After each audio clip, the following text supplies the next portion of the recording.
Bonsoir, amis de TVADP, bienvenue dans cette nouvelle émission La Mafia des tribunaux de commerce, c'est quoi? Alors, ce soir, j'ai pour invité un monsieur qui s'appelle Claude Auffrère. Est-ce que tu es là, Claude? Bonsoir, Claude. Bonsoir, je suis là. Bon, Claude, comme les autres émissions, bien entendu, on est là pour parler du lien très affectif qu'on a avec les tribunaux de commerce, avec la mafia des tribunaux de commerce, et pour surtout expliquer au fur et à mesure des émissions les dysfonctionnements qu'on rencontre, comment on arrive au tribunal de commerce et ainsi de suite. Donc, et les épisodes sont un petit peu différents, mais la mécanique de spoliation des entrepreneurs est toujours la même. Alors Claude, on va déjà faire une première chose. Tu vas te présenter en nous disant où tu habites, d'accord, dans quelle région tu es et quel type d'activité tu avais dans un premier temps ou le début de ta carrière et qu'est-ce que tu as voulu faire dans l'évolution de ta vie. Est-ce que tu peux dire ça en 3-4 minutes? Est-ce que ça peut aller, Claude? 3-4 minutes, oui, on va le faire. Allez, vas-y, je te donne la parole. Vas-y. Donc, je suis un fils d'agriculteur, je suis né en 61, j'ai toujours aimé l'agriculture, c'était mon domaine. J'ai développé surtout des filières dans l'agriculture bio. Je me suis occupé aussi de développement d'agriculture après la chute du mur, en reprenant des kolkhozes pour les remettre en culture légumière dans les pays de l'Est. Je suis revenu en France, j'ai racheté une exploitation agricole où là j'ai eu un accident grave de tracteur. J'ai toujours des problèmes de colonne vertébrale d'ailleurs. C'est pour ça que je suis encore en arrêt même aujourd'hui. Et donc j'ai voulu reprendre une entreprise qui vend des fruits et légumes à Lille, enfin à côté de Lille, sur le mine de l'Homme, dans le 59. Donc voilà. D'accord. Alors, donc ça, c'est le début de, on va dire, d'un complément d'activité. Donc, tu vas nous dire que la société que tu as achetée, c'est une sorte de marché de Rungis, c'est ça, hein, ça ressemble Oui, un peu à ça. Donc, cette mine de l'Homme. société-là, voilà, cette société-là, tu l'as achetée déjà en quelle année? Alors j'ai acheté en 2010. Tu l'as achetée en 2010.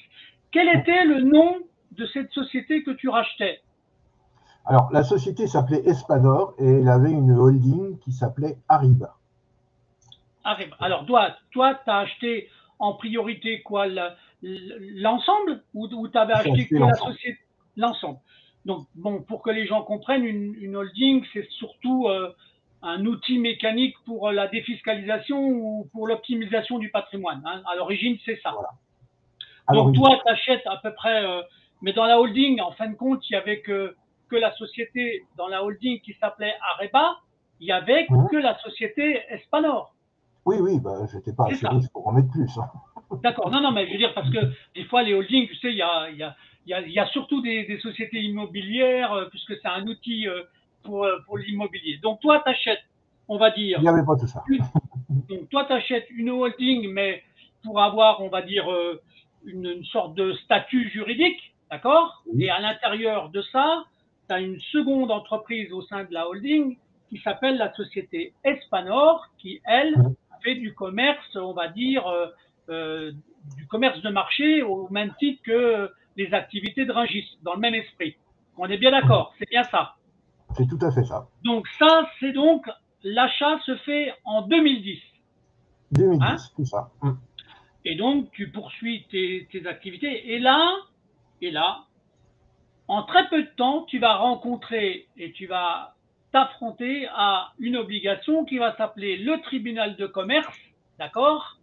Et bien entendu, la finalité qui s'appelle la liquidation judiciaire. Alors maintenant qu'on a compris comment tu avais acheté l'entreprise, comment cette entreprise, elle avait une holding, mais la société d'exploitation qui s'appelait Espanor, quels sont les, on va dire, les motifs de tes ennuis, enfin les raisons des ennuis que tu as eus pour arriver après au tribunal de commerce? Parce que tu achètes ça, donc est-ce que tu avais est-ce que tu avais une valeur importante de rachat ou c'était plus une cession administrative? Ou je veux dire, l'investissement que tu as fait, il était énorme ou uniquement Non, non, non.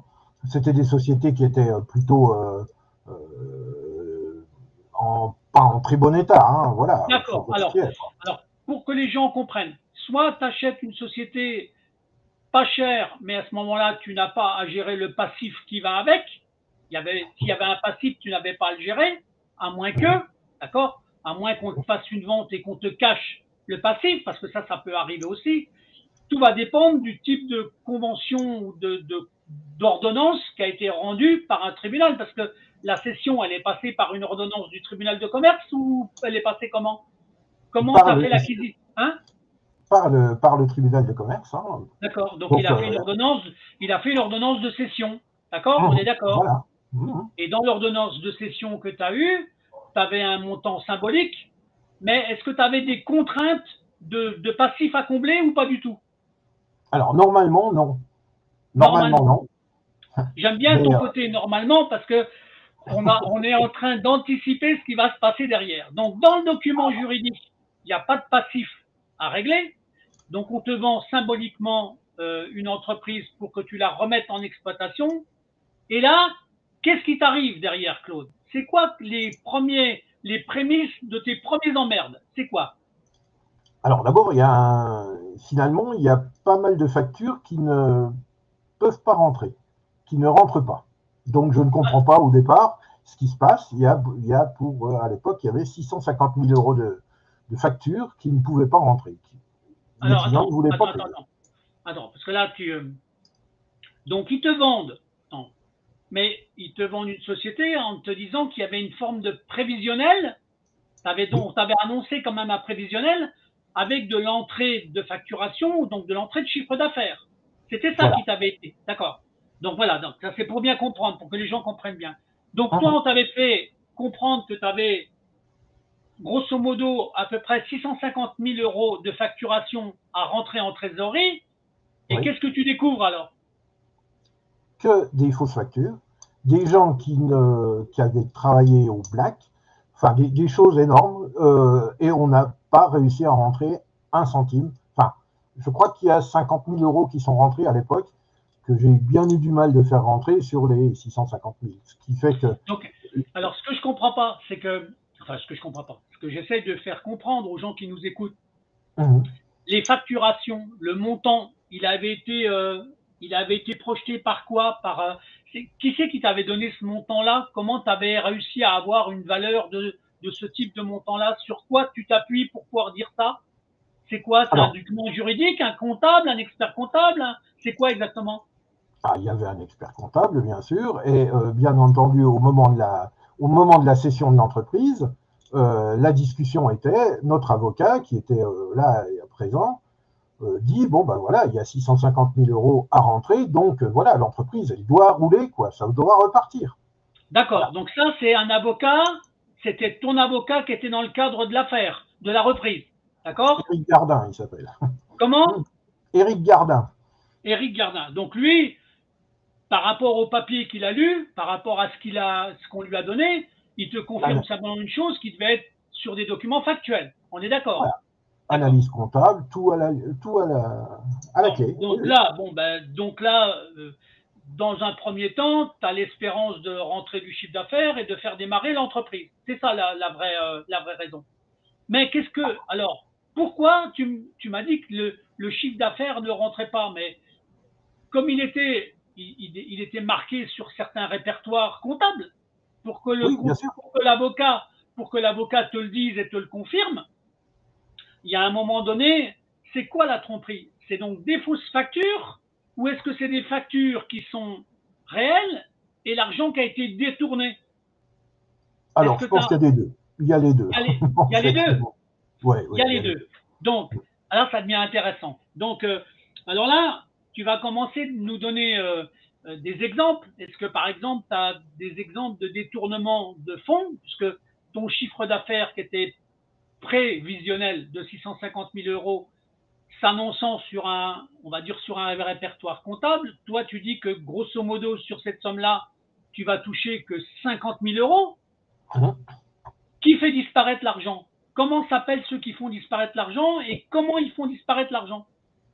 Est-ce que tu as un schéma que tu as déjà, on va dire, constaté? Est-ce que tu as comment dirais-je, euh, parce que la société, on est d'accord, elle exploitait, parce que ce qui m'étonne, c'est Espanor, le siège, il était à Lille, la société à côté de Lille, Oui. ou le siège était ailleurs? Non, il était à Non, côté de non. Lille. Hein? Il était à l'homme. Si tu veux, Alors, t'as les cases où tu vends les légumes et au-dessus, tu as les bureaux et le siège, quoi. d'accord, d'accord. Donc c'était bien dans le dans le dans, dans le département du Nord. Hein, on était à Oui, oui, côté de oui, Lille. bien sûr. D'accord. Bien sûr. Bien Donc sûr. là, mais toi, pour que l'argent rentre pas, qu'est-ce que tu as pu constater? C'est quoi qui t'a permis qu'est-ce qui t'a emmené d'ailleurs au tribunal de commerce pour la liquidation judiciaire? Il y a bien un moment donné, tu faisais pas de chiffre d'affaires qui était dans ton prévisionnel. Mais Alors, c'est quoi les dissonances? C'est quoi exactement alors? déjà, ces 650 000 là, bon, comme je te l'ai dit, il n'y a que 50 000 qui sont rentrés. Ensuite, j'avais un conseiller qui s'appelait Pascal Hubert, qui était un escroc. Et lui, Ah, attention, c'est important ce que tu viens de dire. Un escroc, mais c'était ton conseiller. oui, Alors, quand tu dis il avait un statut de conseiller, c'est-à-dire quoi? Au niveau de la reprise de l'entreprise? C'est quelqu'un oui, qu'on t'avait confié, qu'on t'avait mandaté, ou c'est toi qui l'avais trouvé? c'est moi qui l'avais trouvé. Enfin, D'accord. ou plutôt, c'est lui qui m'a trouvé, je crois. Mais Bon. bon, Alors, rappelle-moi son nom, comment t'as dit qu'il s'appelait? Pascal Hubert. Pascal Hubert. Donc, Mais Pascal il avait Hubert. plusieurs noms, hein. Après, j'ai appris qu'il avait plusieurs noms dans les affaires. Ah bon? Il avait plusieurs noms. Ah oui, c'est. Bon, alors on va peut-être les savoir au fur et à mesure. Continue. Ah Alors, bah, Pascal Hubert, lui, qu'est-ce qu'il a fait pour t'emmerder à ce moment-là, alors qu'il était là pour te conseiller ou t'aider? Il a fait quoi alors, ce Pascal Hubert? ah bah, il a fait de la vente, de l'achat-revente dans mon dos. Il a fait plein de choses, hein. Ce gars-là, il a d'énormes capacités, quoi. C'était un escroc, de toute façon. Voilà. Je me suis Alors, laissé avoir moi, par cet escroc. donc, pour que je comprenne bien, c'est quelqu'un à qui tu avais confié une mission pour faire du chiffre d'affaires, grosso Oui, modo. Hein, il était un peu dans ton travail collectif. Mais mmh. lui, il va te faire du chiffre d'affaires qui va encaisser à ta place. Grosso modo, c'est Ah ça. bah, il s'est débrouillé pour que tout retombe dans son escarcelle, hein. Donc si je comprends bien, pour que tu te retrouves en difficulté, toutes les charges d'exploitation, c'est toi qui vas les prendre dans le nez, et tous les bénéfices qu'il y a à en tirer, c'est des autres qui se les mettent dans la poche. C'est tout à fait ça. D'accord. Donc alors, tu as quoi comme exemple par exemple, de détournement qu'il a fait? Tu as des exemples concrets? Parce que quand on est sur un marché comme à Lille, qui ressemble un peu à Rungis, qu'est-ce qu'on fait? On fait des achats de produits qu'on revend. C'est de l'achat et de la revente. On est d'accord. C'est ça normalement. Ah ben ce n'est que ça, hein. C'est que D'accord. de Donc l'achat-revente, hein. ça veut dire que toi, tu as vécu quoi? T'as vécu des facturations d'achat et jamais le bénéfice des reventes? Alors, des factures de transport qui ne correspondaient à rien, des, des camions qui déchargeaient à quai et qui repartaient tout de suite avec la marchandise, que du déchargement, rechargement à quai, tu vois, ça se fait beaucoup dans ce domaine. Mais Ouais. voilà. Mais les Ouais, mais commissions ne y a rentraient. quand même, normalement, il y a une transaction. À partir du moment où tu es hacké, soit tu décharges, soit tu recharges, mais il y a bien une transaction qui se fait normalement. Oui, seulement elle ne tombe pas forcément dans l'escarcelle de celui qu'il faudrait, quoi. D'accord. Ah ouais, donc je commence à comprendre. Je commence à comprendre. Donc toi, tu as des gens qui sont mandatés pour gérer, enfin, indirectement et de loin, enfin, parce qu'ils sont sur place, des transactions de vente, d'accord, des achats, alors que ce soit des légumes, des fruits, peu importe, ou même des fleurs, hein, donc, mais de la transaction. Et toi, tu as un fameux monsieur Pascal Hubert qui doit gérer ça pour ton compte, pour le compte de la société. Et toi, tu t'aperçois que tu vas payer des factures de transport sans avoir un chiffre d'affaires équivalent à tes factures de transport. C'est ça, grosso modo. Grosso modo, hein. Bon, il y a plein de choses, hein. Alors vas-y, Euh, donne d'autres exemples, par exemple, d'autres. alors voilà, par exemple, sur un achat de frigo, euh, je, je, comment dire, je l'achète 50 000 euros, hein, une caisse frigo pour mettre des légumes. En fait, j'apprends par la suite que lui l'avait récupéré dans un autre marché pour 3 francs 6 sous. Et c'est encore moi qui ai payé le transport, le montage et les 50 000 euros de matériel. Tu vois, et il y avait plein de facturations qui ne correspondaient plus. Alors donc là, Claude, tu es en train de nous expliquer que tu as payé ce qu'on appelle de la surfacturation. C'est de la C'est-à-dire surfacturation. que Voilà. eux, ils achetaient à une certaine valeur, mais toi, tu payais plein pot. Mais, et donc, eux, ils se mettaient l'argent ou la différence dans la poche. Voilà, tout à fait. Ah oui, c'est vraiment des escrocs professionnels. Hein.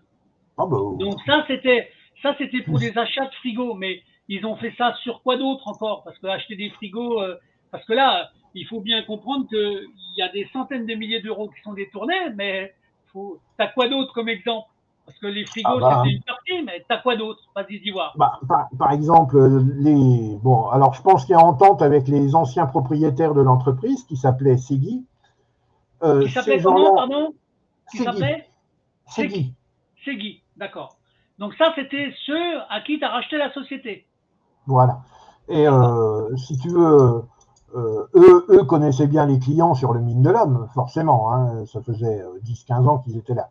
Donc, ils vendaient, mais pour le compte du frère, qui s'appelait Segui aussi, qui est sur le marché Saint-Charles à Perpignan, et qui lui livrait directement sur le mine en camion. Attends. Alors, attends. Parce que là, c'est important. Là, tu nous expliques que tu rachètes une société dans le nord, à côté de Lille, d'accord, Mhm. qui fait du commerce alimentaire, mais tu Oui, rachètes à des gens dont le nom de famille est Segui, oui, d'accord, et que ce monsieur Segui qui t'a vendu la société, lui, il avait un frère qui avait le même type de société, d'accord, exactement. mais à Perpignan. Non, À où ça? Perpignan. Marché Saint-Charles à Perpignan. C'est un À mine Perpignan. aussi. Donc, Mhm. ça veut dire quoi? Ça veut dire que, si je comprends bien, parce que là, si c'est des escrocs, toi, les camions qui partaient à quai, ils pouvaient très bien partir de Lille jusqu'à Saint-Charles à Perpignan. Un, te bouffer la marchandise qui était dedans, et deux, te faire payer les frais de transport. Tout à fait. J'en ai payé des frais de transport, hein. Donc c'est ça. Donc là, et comment, alors les Segui, c'est quoi leur prénom là? Parce que là, il faut, ils sont en prison ces gens-là ou pas? Non, encore Oh, pas. pas du tout, pas du tout, pas du tout. D'accord. Alors Segui, c'est comment celui qui était dans le nom, le prénom de celui qui était dans le Nord, c'était quoi? Michel, Michel et Michel. David. David, c'est celui qui était à Perpignan? Non, non, Michel et David étaient dans le Nord. David, c'est le fils. Ah, Alors, David, c'est d'accord. David, c'est le fils, d'accord? Donc, mhm. les deux étaient dans le nord, mais tu as le prénom de celui qui était dans le sud, non? Non, non, je ne me rappelle plus. D'accord. Non, Sylvain non, c'était Segui pour. aussi, c'est le frère à David, hein. Ouais, Et d'accord, David, non, mais c'était au cas où, hein, c'était pour. Parce que moi, j'aime bien quand David, il y a les noms. Quand il y a les noms, il faut le rappeler. Donc là, tu comprends que on t'a vendu une société pas chère, mais que la société pas chère qu'on t'a vendue, elle n'a pas de chiffre d'affaires, ou le chiffre d'affaires qui existe, en fin de compte, il est transvasé, il est repris, et toi, tu ne payes que des charges, d'accord? Tu as donc des c'est camions ça, qui roulent, mais il n'y a pas de chiffre d'affaires qui se fait. c'est C'est ça. ça.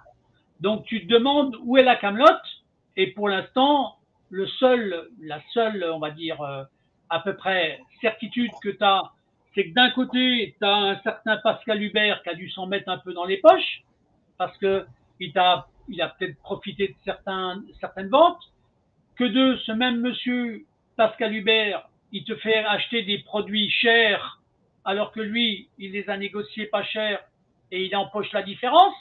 D'accord? Ça, c'est un autre exemple. Et puis après, tu as des camions qui partent de Lille à quai, ils arrivent, ils se rechargent, ils s'en vont. Toi, tu payes les frais de transport, mais tu sais pas où les camions y vont, et éventuellement, tu supposes ou t'envisages que ces camions-là vont sur le marché de Perpignan chez le frère de celui qui t'a vendu la société. Est-ce que c'est ça? Alors, oui, mais inversement, mes clients sont livrés en direct à Lille par des camions qui arrivent de Perpignan. Ah. Et là, c'est Mais de la, ne me concurrence. dis pas quand même qu'ils sont livrés avec de la camelote qui était achetée à Lille, qui est descendue à Perpignan pour remonter. Si ça se trouve, c'est très ça. Ce serait quand même. C'est pour ça que je te dis, il y a peut-être des choses qui passaient de quai à quai. Et quand je m'en suis rendu compte, bon, je m'en suis rendu compte très rapidement, hein, mais voilà, comme j'ai voulu liquider. Ah oui, oui, oui. Et ils sont capables même de facturer les frais de transport de ceux qui partaient à Perpignan, alors que les camions restaient à Lille, enfin à côté de Lille, hein, à Lomme, c'est ça, hein, c'est ça. Oui, c'est ça. Donc, mais de camion à camion, et du coup, toi, tu continuais de payer les frais de transport. Ah, c'est pas mal. Ah, c'est pas mal.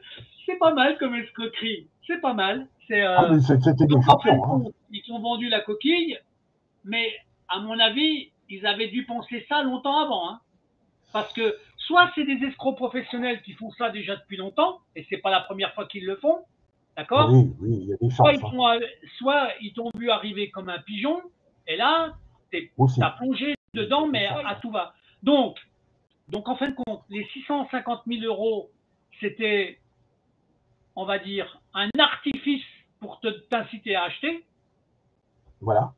Et qu'en fin de compte, ces 650 000 euros, tu les verras jamais. Tu ne prendras dans le nez que des facturations avec des détournements de chiffre d'affaires qui se feront au profit, on va dire, familial entre deux frères et peut-être même avec des économies de transport colossaux que toi, tu auras payés. Donc, toi, tu vas te retrouver au tribunal de commerce. Comment ça va se passer? Parce que du coup, ton chiffre d'affaires, il va jamais être à la hauteur de tes frais. Bon, bah, de toute façon, j'avais plus rien. Hein.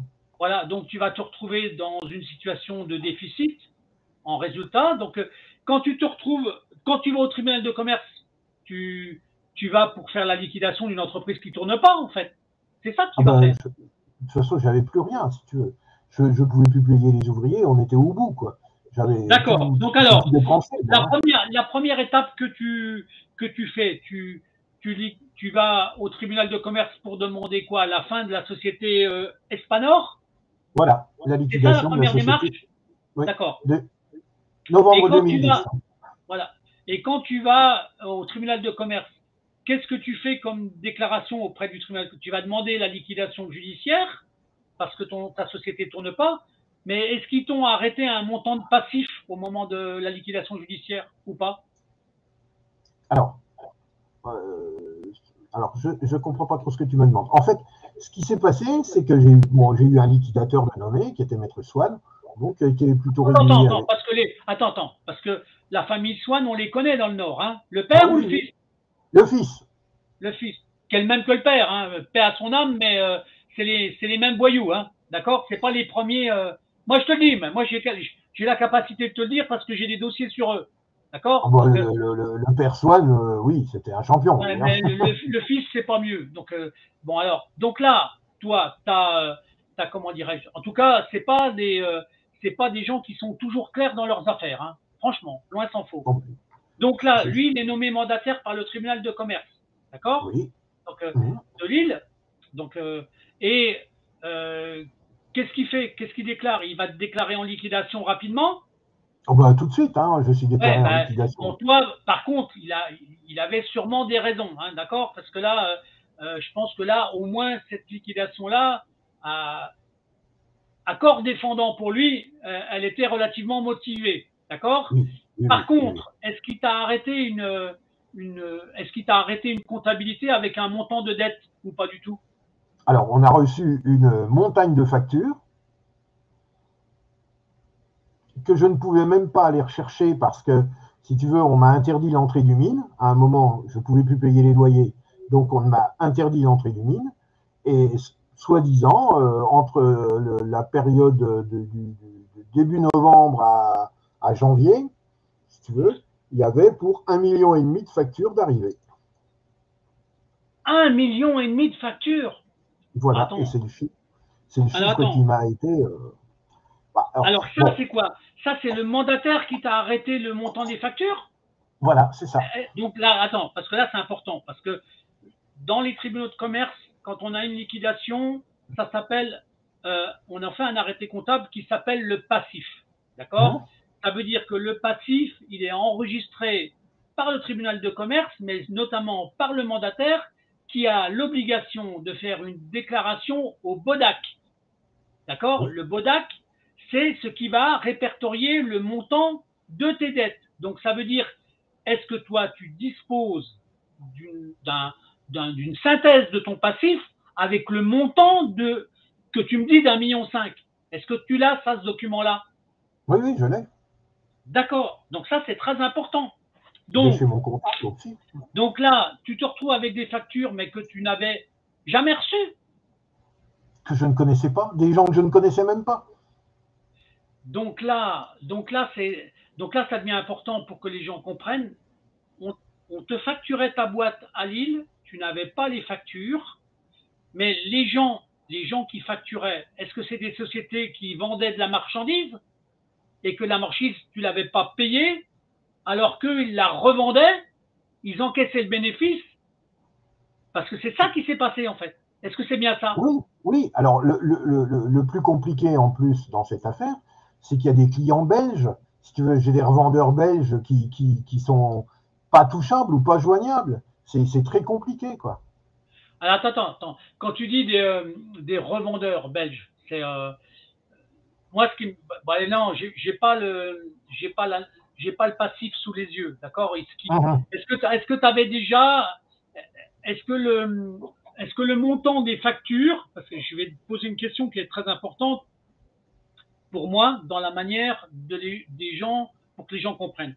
Est-ce Je t'en que prie. le passif de 1 500 000 euros est représenté par, on va dire, 1000 clients ou simplement une centaine comment dirais-je, de clients qui font des factures cumulées? Est-ce que tu as un détail de ça ou pas? Oui, bah, j'ai le détail si tu veux, mais là, on est plutôt sur 200, 250 clients, quoi. 250 clients, d'accord. Voilà, bah c'est ça que je voulais que les gens comprennent. Donc, Et, 250 clients te facturent pour 1 500 000 factures au total, d'accord? Mais ils te facturent des produits que ta société avait achetés, d'accord? Pour revendre. pour revendre. Et toi, tu te retrouves simplement avec les factures d'achat sans jamais toucher les recettes de vente. C'est bien ça le Voilà. schéma, hein? C'est ça le schéma. Et en 9 mois, je dépose. Et en 9 mois, j'ai des factures qui arrivent de partout, quoi. Et D'accord. Donc là, en effet, là, c'est de l'escroquerie de haut niveau. Là, mais comment? Alors, les transactions qui restaient en stationnement à, à Lille, enfin à l'homme, d'accord? Donc, à côté de Lille, qui était le gestionnaire à l'endroit là-haut? C'était qui ton gestionnaire qui suivait les ventes? ah, c'était moi. Alors, moi, et j'avais un chef des ventes à l'époque, quoi. Et Et le le chef chef des des ventes? ventes, il s'appelait Michel Segui. David Segui, pardon. D'accord. Et ben voilà, David Segui, le fils, Voilà. qui était Disons le que ça, fils de celui qui a vendu ta boîte. c'était une des conditions. C'était que je le garde comme chef des ventes. Non, c'était Bon. pas une condition, c'était l'outil qu'il fallait qu'il ait pour pouvoir t'escroquer. C'est pas pareil, hein. C'est pas pareil. Parce que là, il faut bien comprendre que tu payes des factures, c'est le fils qui connaissait bien le métier de son père. Bah, bien sûr, Parce que avec tous jusqu'à les preuve du clients contraire, économiques.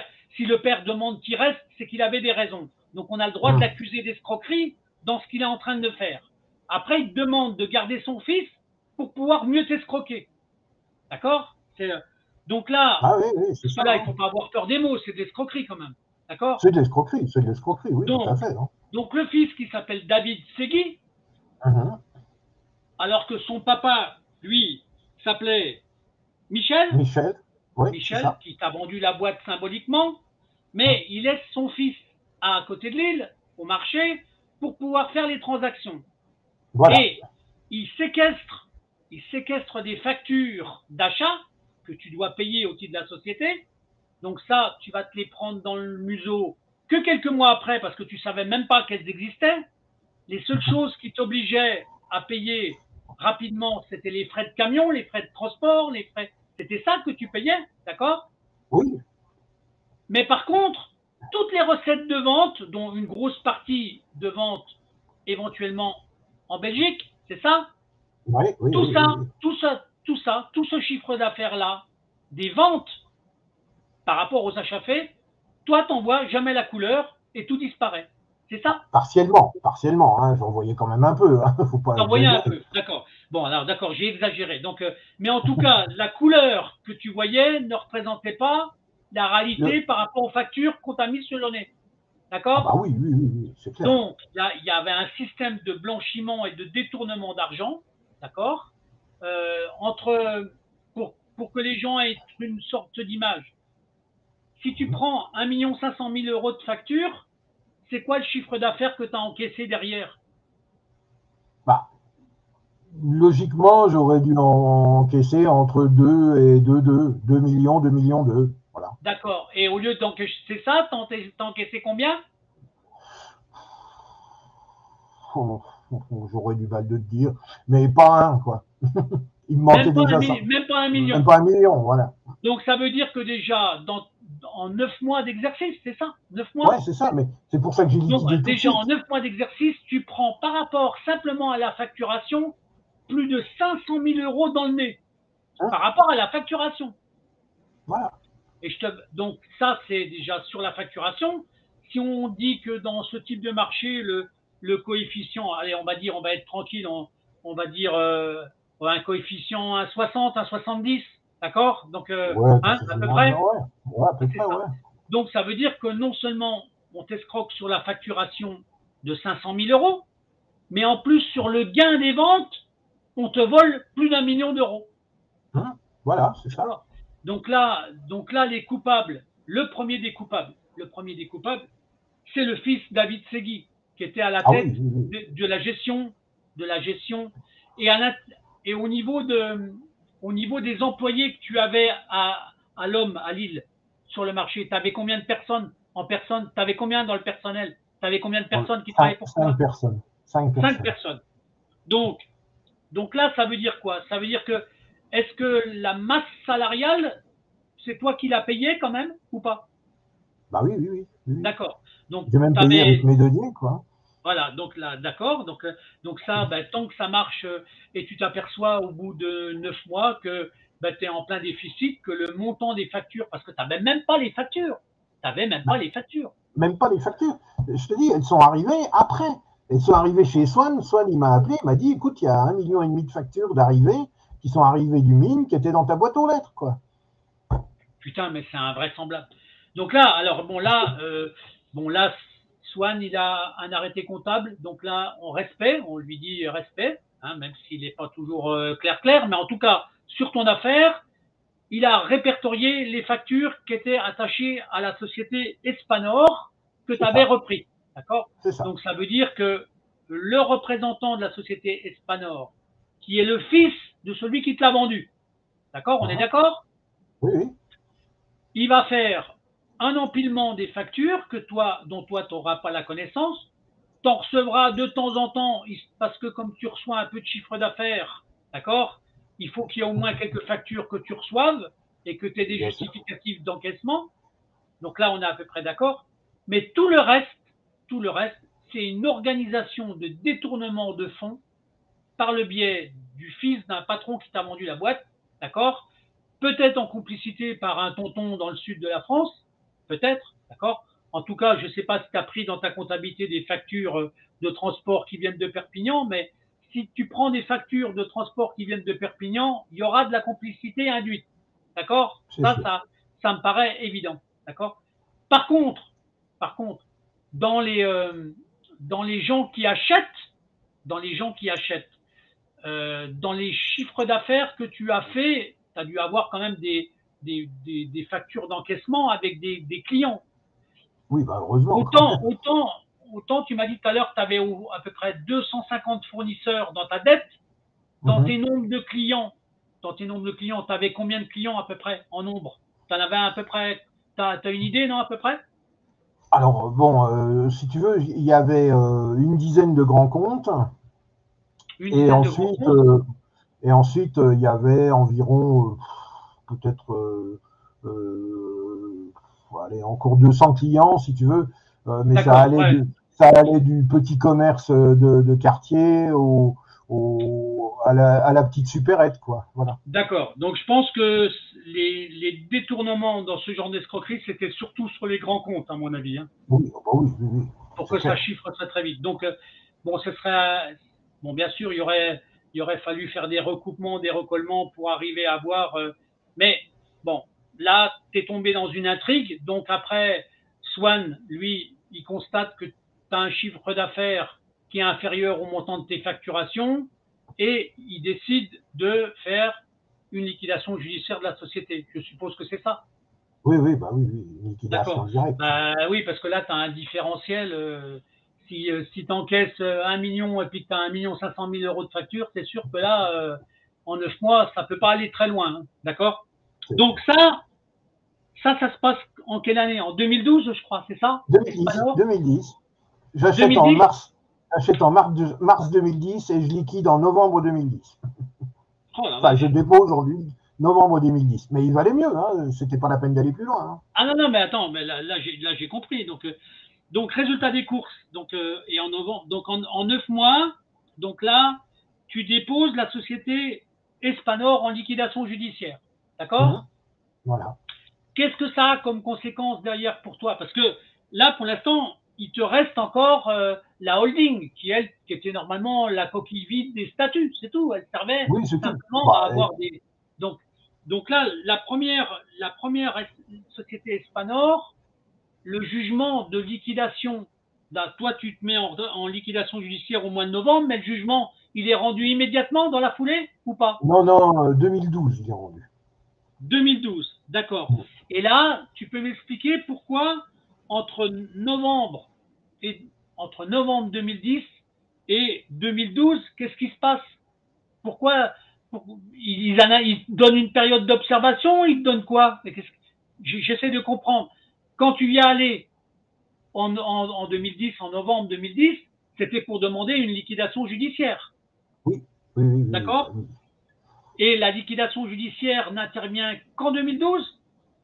Oui, alors je pense qu'ils ont fait une enquête judiciaire approfondie. Hein. D'accord? Et alors? Je ne saurais pas quoi te dire. En tout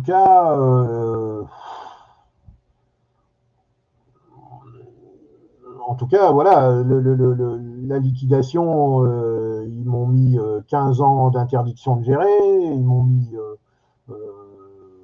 en déficit, enfin non, pas en déficit, comment on appelle ça, en liquidation personnelle, tu sais.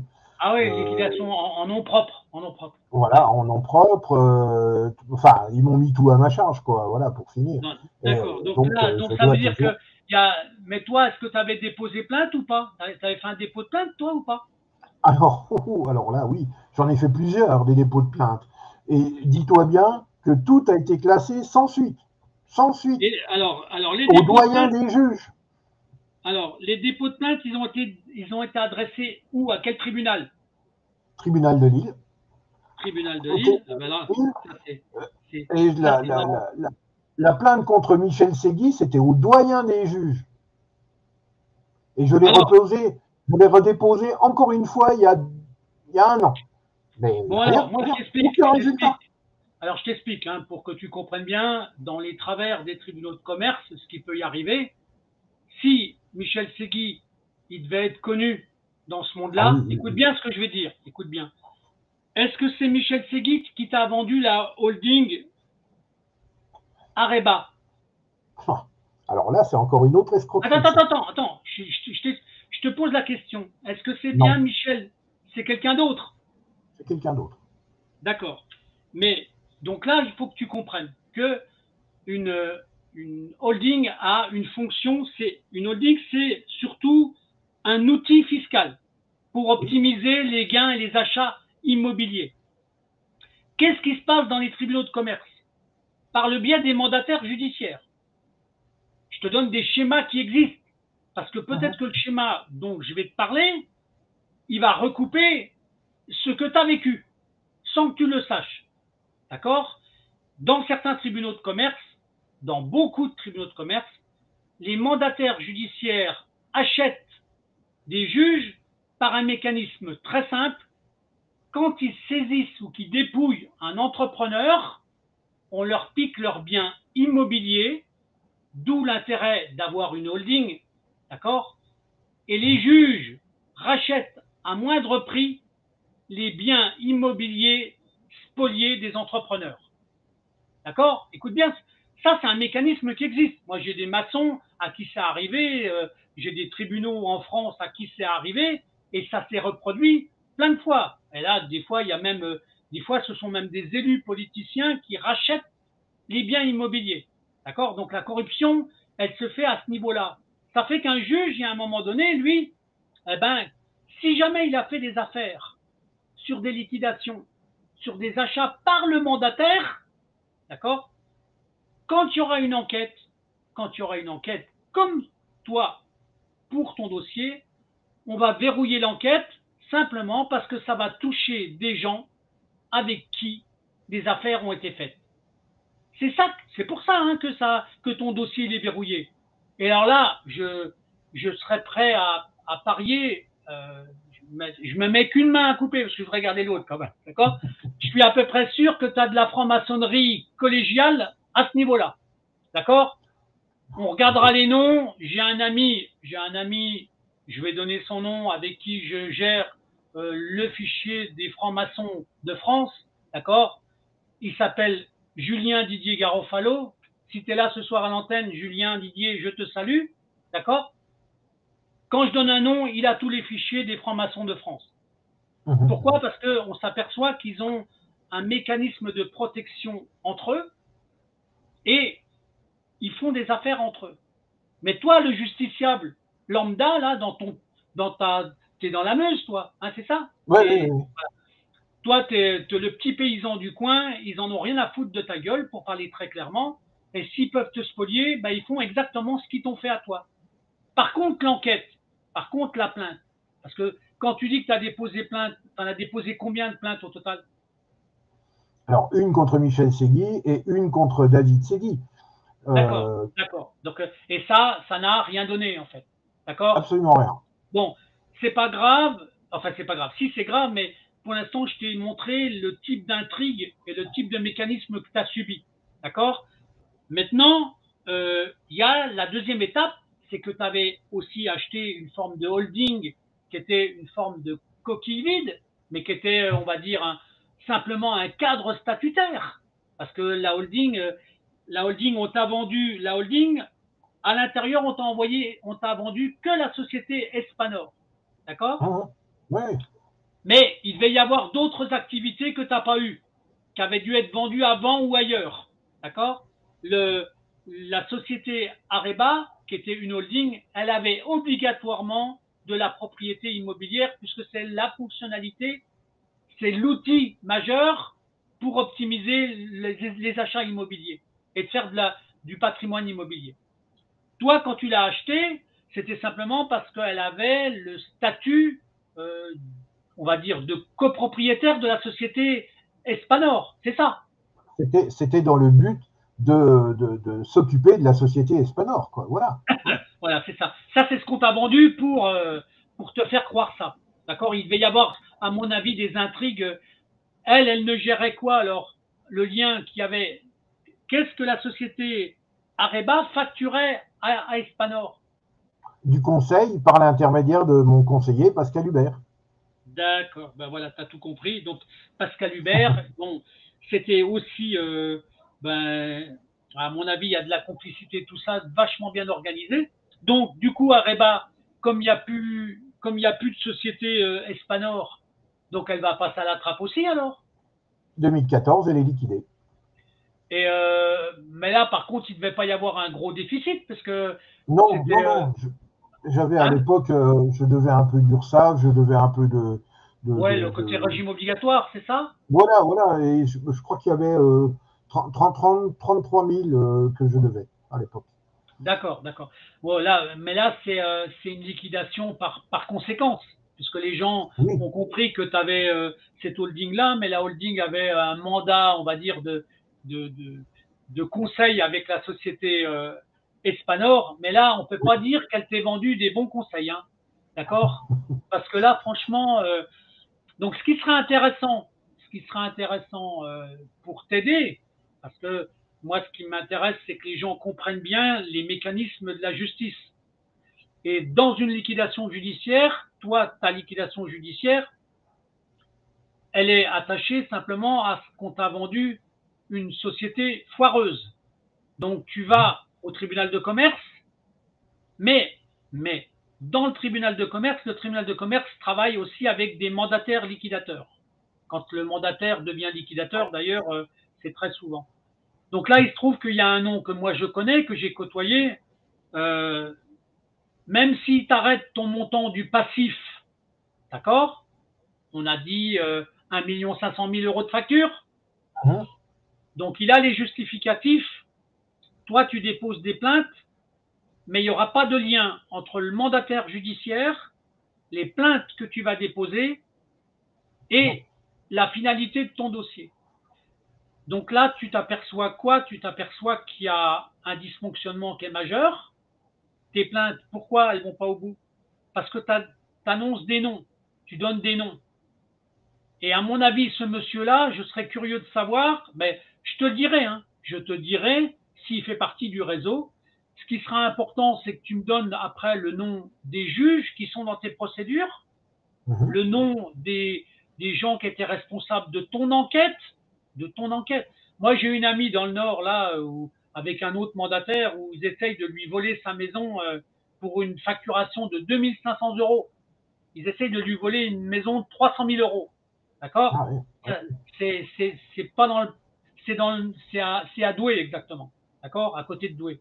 D'accord? Mhm. Mais comme les deux départements, c'est souvent à cheval, hein, Douai-Lille, entre le 59 et le 62, crois-moi, il y a des sacrées magouilles, hein. Il y a des sacrées magouilles. Mais c'est pas la seule. J'en ai d'autres. Et moi, j'ai eu la chance d'aller l'aider. Et en ce moment, il y a des dénonciations qui sont en train de sortir sur certains documents.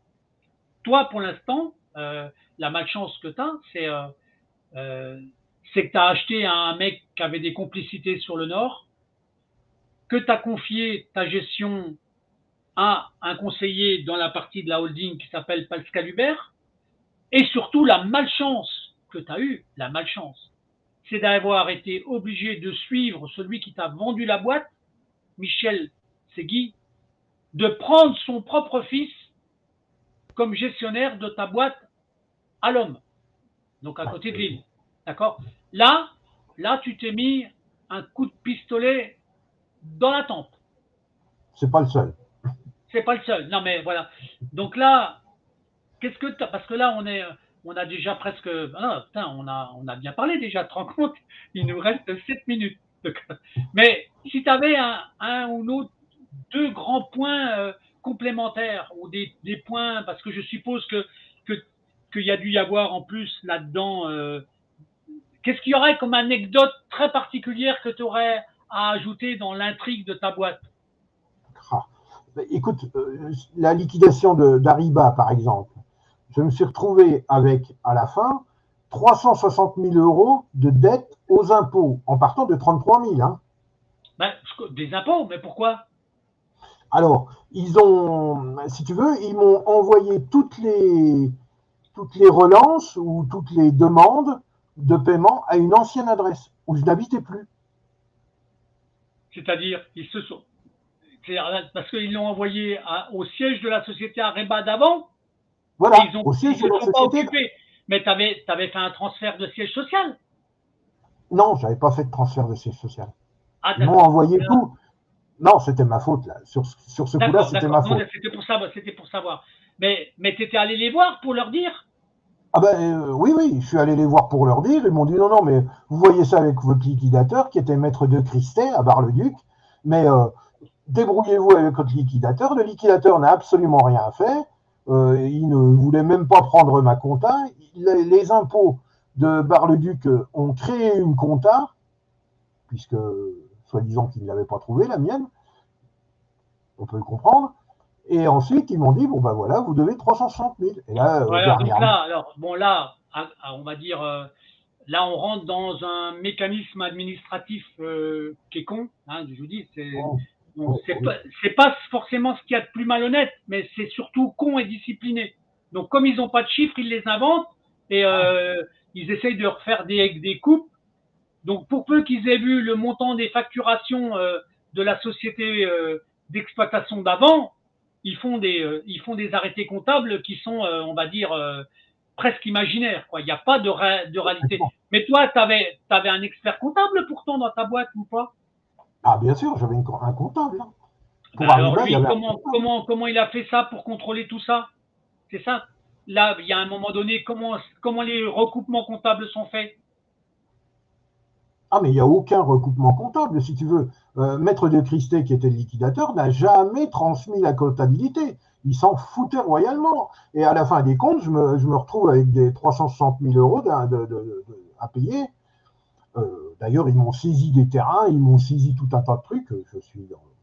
Bref. D'accord. Donc alors là, on est dans le mécanisme de la captation de patrimoine.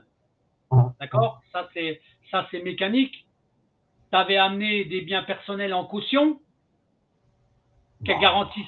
Voilà. Et comme ils te saisissent dans ton exploitation, on te met à charge des choses de telle manière qu'on puisse te piquer des biens qui étaient à toi, qui n'avaient même rien à voir avec la société.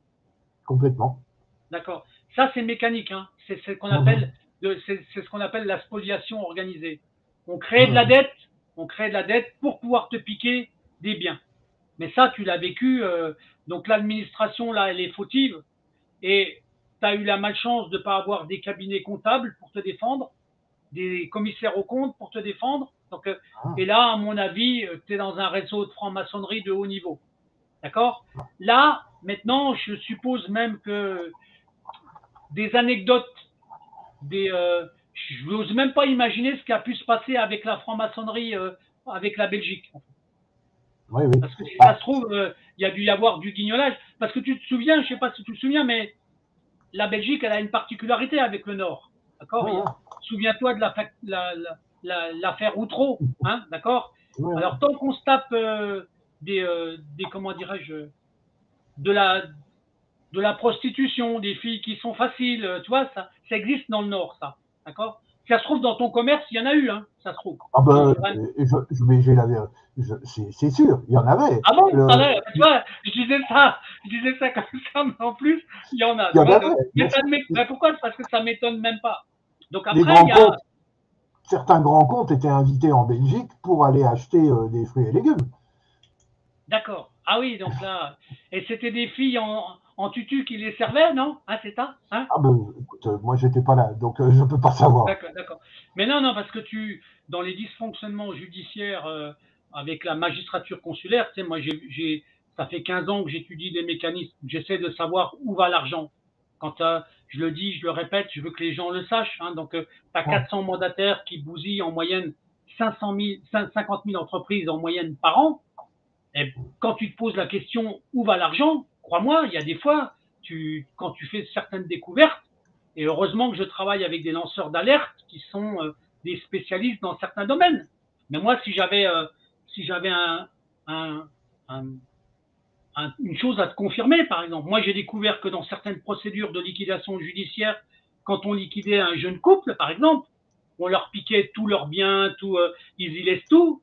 Pour peu que ce couple-là, ils aient des enfants, des fois, le divorce, parce que le couple, souvent, il divorce, on leur retire leurs enfants et de temps en temps, certains enfants finissent dans les réseaux de pédophilie. Il faut quand même le savoir.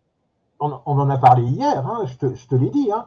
Moi, l'ASE, donc j'ai divorcé, mon ex-femme est partie, l'ASE m'a menacé de prendre mon fils.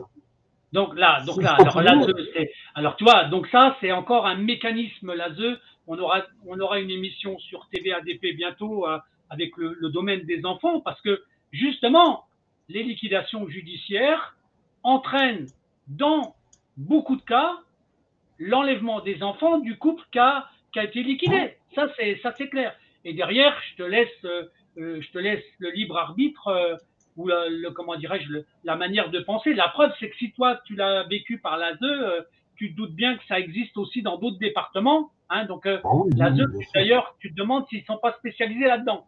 Hein, donc, c'est un trafic. Le trafic d'enfants, c'est du business. Hein, faut pas l'oublier. Mais au-delà Ah oui, d'un oui. business uniquement financier, c'est aussi un business sexuel. Ok, faut pas l'oublier. Hein. Non, Bon, mais c'est écoute, sûr. Claude, en tout cas, moi, ce que je voulais te dire, c'est un premier rendez-vous. Tu vois, on a discuté pas mal. On, on a fait à peu près le tour de comment tu es arrivé à la liquidation, avec des intrigues, avec des enquêtes qui mériteraient de continuer, parce que là, franchement, là, tu es tombé dans un bourbier. À l'origine, c'est pas le tribunal de commerce qui est fautif, même si les conséquences derrière, on peut s'en douter avec les mandataires ou les liquidateurs, hein, parce que Ouais, ouais, bien sûr. ils sont pas aidés à part pouvoir avoir des documents et faire des inventaires qui pourraient te permettre de recouper. Mais je pense Claude, on aura l'occasion d'en reparler, on aura l'occasion de recouper on va dire, des victimes, parce que demain, cette émission qui s'appelle La mafia des tribunaux de commerce, c'est quoi? Elle aura un objectif, c'est d'arriver de temps en temps à avoir 2, 3, 4 témoins victimes du même mandataire ou du même liquidateur. D'accord? Il faut que les gens comprennent que tout a un lien. Moi, je travaille avec des lanceurs d'alerte dans le domaine de la finance, du domaine de la banque, du domaine des régimes obligatoires, du régime des impôts. Donc, on a des invités qui arriveront au fur et à mesure et on va s'apercevoir que c'est un puzzle, que toutes les pièces se tiennent les unes dans les autres. Et nous, les entrepreneurs qui avons, parce que moi j'ai été liquidé, hein, je connais bien le sujet, je peux te dire, mais je suis pas là pour parler de mon cas. Moi j'ai démontré et j'ai utilisé ce que j'ai vécu pour comprendre les mécanismes. Et j'essaye de les vulgariser. Et pour l'instant, ce que j'essaye d'amener dans une émission comme celle-là, c'est de montrer la turpitude de la justice, parce que on n'a pas de justice en France. Il y a trop d'intrigues, trop, trop, trop. Il y a de temps en temps des juges qui essayent de faire leur boulot, tu as des procureurs qui essayent de faire leur boulot, tu as des avocats qui essayent de faire leur boulot, mais au-dessus d'eux, tu as toutes ces mêmes fonctions-là qui font tout pour pas qu'ils fassent leur boulot. Tu vois? Ah oui, Eh oui, ben, oui, oui. ça, tu l'as découvert, tu le payes à ton niveau, comme tous les entrepreneurs. Et à nous, petit à petit, de faire comprendre ça aux gens, avec des exemples comme les tiens, malheureusement.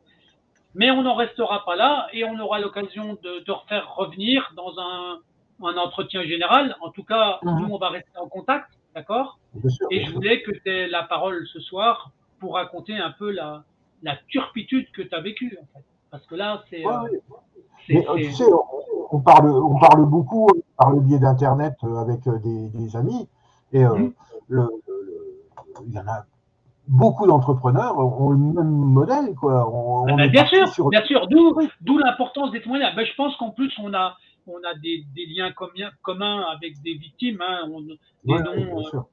Moi, il y en a certains qui vont arriver à l'antenne aussi, que tu connais. Pourquoi? Parce que quand on essaie de comparer ce qu'on a vécu, ben, on s'aperçoit que la mécanique, elle est strictement la même. Hein. Elle est la même. Euh, La même, Le, hein, quelque chose près, c'est toujours. L'axe d'arrivée n'est pas toujours le même, mais la finalité, est toujours la même. C'est l'entrepreneur qui se fait bousiller son patrimoine. Ça, c'est clair, net et précis. Donc, en tout état de cause, Claude, on va rester en contact. Bien sûr. Et puis, tu auras l'occasion de revoir cette émission-là en replay, parce que maintenant, tu vas être sur la chaîne tvadp.fr. Tu iras dans le menu justice. Dans le menu justice, tu verras qu'il y aura l'émission la mafia des tribunaux de commerce, c'est quoi? Eh ben, tu seras un nouvel épisode pour faire comprendre aux gens que si on tue notre économie, là, les tribunaux de commerce ne sont pas là pour aider les entrepreneurs. Loin s'en faut. Ça, c'est sûr. Il y avait un bouquin, moi, j'ai pris cette émission qui s'appelle La mafia des tribunaux de commerce, c'est quoi? Parce qu'il y avait un bouquin qui était sorti il y a 20 ans sur la mafia des tribunaux de commerce par l'inspecteur Antoine Godino. Et j'étais un peu d'accord avec lui donc dans ce qu'il avait expliqué. Et là, je pose la question avec une manière d'amener des réponses. à toute question qu'on se pose. Il y a des exemples qui sont très différents les uns des autres, mais la finalité, elle est quand même la même. Tous les entrepreneurs se font bousiller et se font spolier. Claude, je te Malheureusement. remercie beaucoup et on se dit à très bientôt, Claude. D'accord, À très hein, bientôt, pas de souci. et merci pour ton témoignage de ce soir. Oh, il n'y a franchement pas de quoi. Hein, allez, à bientôt, Claude. Merci. À bientôt.